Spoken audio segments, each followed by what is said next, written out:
रहीम अस्सलामु अलैकुम वरहमतुल्लाहि वबरकातुहू। आबिद राजा चैनल की तरफ से आज मैं अपने दोस्तों को रसूलुल्लाह सल्लल्लाहु अलैहि वआलिहि वसल्लम का एक बहुत ही प्यारा फरमान सुनाऊंगा। आप दोस्तों ने इसे गौर से सुनना है।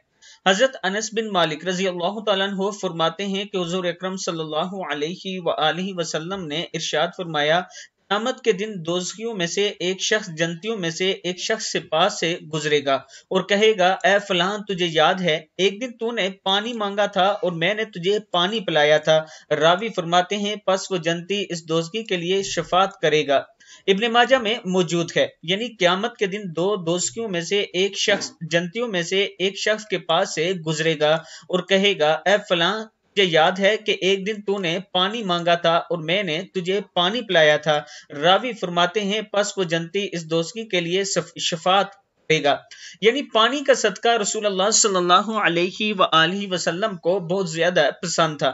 मैं अपने दोस्तों से गुजारिश करूंगा कि एक तो अगर अल्लाह ने आपको माल और दौलत दी है तो पानी का सदका किया करें, यानी कुआं बोर वगैरह बनवा के लोगों को दिया करें। और दूसरा, जब भी आपसे कोई पानी मांगे उसे जरूर पानी पिलाया करें, शायद यही हमारी शफात का सबब बने। आप दोस्तों ने इस वीडियो को आगे जरूर शेयर करना है और जो दोस्त ऑनलाइन कुरान पाक पढ़ना चाहते हैं ये मेरे व्हाट्सएप नंबर पे मुझसे राब्ता कर सकते हैं। अस्सलामु अलैकुम वरहमतुल्लाहि वबरकातुहू।